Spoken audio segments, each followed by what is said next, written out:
Welcome to the show from Stand Up Live. Go ahead and give yourself a big round of applause for coming out tonight. And before we get started, we ask that you keep your table talk and cell phone usage to a minimum for the duration of the show. Also, please be mindful of any cameras that may be near your seats when entering and leaving your table. And now, ladies and gentlemen, please put your hands together for the new faces of comedy tonight. What's that, Phoenix? You can do better than that. Come on, make some noise!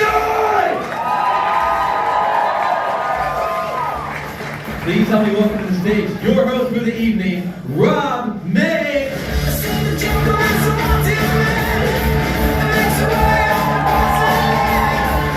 Get fucking loud! Oh yeah, you guys are drinking on Sunday. That means you don't give a fuck about nothing. You're like, Jesus, who the fuck is that? You know? I've been on stage long enough for you to make an opinion about me. I know what you're thinking. You're thinking, fuck, Walmart makes people now? I know what I look like. It's not my fault, though. It's my dad's fault. Let me explain my dad to you. My dad's like this tall. Long blonde hair, covered in muscles and tattoos. He looks like Hulk Hogan if Hulk Hogan was like, fuck WrestleMania, brother. Let's do math. My whole life, I never wanted to look like him. Last week, I looked in the mirror and I was like, shit, I look like Stone Cold Steve Austin tried math. It's actually great for our relationship. We're meeting up this year at Bethelmania 2023. Yeah, everybody's fine. You guys don't know what Bethelmania is? It's like WrestleMania, but we say, do you smell the rocks we're cooking? Make some noise for all your friends who came out to see you tonight. Okay, let's talk about it. I'm drinking a Bud Light. See how weird everybody got? Look, I'm not a political dude. I have 2 felonies. I can't be political if I wanted to be. But if you get upset about a Bud Light, you're fucked up, dude. Bud Light's always been trans. Think about it. It looks like a beer bottle on the outside, but it feels like water on the inside, you know? Dude, I hate how politics is getting into every part of our life. It's on girls' dating profiles now. Look, I might lean a little liberal, but my dick's an independent. I don't care who you voted for, you know? Like, I saw a girl's profile that said, liberals only. And I was like, dude, all your pictures are yoga pictures. You have purple hair and brown armpit hair. You don't have to tell us you're liberal. I saw one that said, conservatives only. And I was like, you have fake boobs, fake blonde hair, and Fox News face. You don't have to tell us you don't fuck black dudes, you know? The worst is, people get religious nowadays on dating profiles. That shit confuses me. I saw a girl's profile that said, Jesus comes first.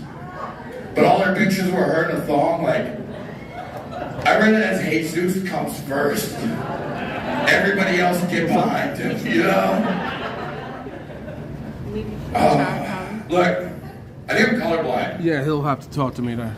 He's in agreement. Whenever Fuck him, most he people see playing. red flags, I'll I be see in a checkered minute. flags and I run right towards them. Yeah, dude, look, I grew up in a mixed race family. My stepmom's Mexican, my godparents are black. If we had an Asian cousin, our family portraits would look like corporate websites, just everybody working together, you know? But because my stepmom's Mexican, for the first 10 years I dated girls, all I dated was Mexican girls. And, look, let's see this make some noise real quick. Oh, you're not gonna like this. If you've never dated a Latina girl, you have to realize one thing. Everything's great until an argument happens and they hit you with some sort of shoe. Normally a sandal, or as they call it, a chancla. Now, I asked my cousin Miguel, I go, how do I get Jennifer to stop hitting me with a chancla every time she gets mad at me? And he goes, you gotta stop dating Latina girls. I was like, who do I date? He goes, you gotta date a basic white bitch. I was like, why? He goes, because they'll never hit you with a shoe. They'll just threaten to leave you and then never do it. Right? I was like, I can get behind that. I've been looking for a basic white bitch. I found a white trash white bitch. They're very similar. And then I married her. And then 6 months later, we got divorced. Dude, we got divorced because she cheated on me. Look, don't this is no Lifetime movie. Dude, I grew up in Maryville. You guys know where Maryville's at? Yeah, this whole thing makes a lot more sense now, right? I grew up in Maryville with a chip on my shoulder. If you even looked at a girl I kind of liked, I would fuck you up. And then she cheated on me, and I did not want to fuck that guy up. And I was like, good for you, Rob. You're growing as a person. I don't want to fuck him up because he had diabetes. And I was like, why would I fuck him up when orange juice and cookies will fuck him up? It would have never worked out. She wanted kids. I don't want kids. My dad's a criminal. My other following role models are rap music and horror movies, and neither one of those are good. One of them teach you to murder people, and I'm sure horror movies aren't that great either, you know? Like, make some noise. How many people here have seen Nightmare on Elm Street? Fuck yeah. I love Nightmare on Elm Street. I love it so much I have a Freddy Krueger glove tattooed on the inside of my arm. It says dream big underneath it because I'm still an asshole, you know? But look, there's 8 Nightmare on Elm Street movies. There's not a single good dad in any one of those movies. Every one of those movies, there's a scene where a kid bursts into his dad's room and he's like, Dad! A monster got me in my dreams and now I'm bleeding! And the dad always says the same shit. He goes, ugh, go to sleep, Johnny. You just want attention. Yeah, fucking medical attention. He's bleeding. If that was me, I'd be like, we're getting out of here. He's like, where are we going? I'm like, we're going to Utah. He's like, Dad, you can still get me Utah. I'd be like, no, Johnny, nobody in Utah has dreams. Dude, I feel like we're so close to Gilbert, that was a risk.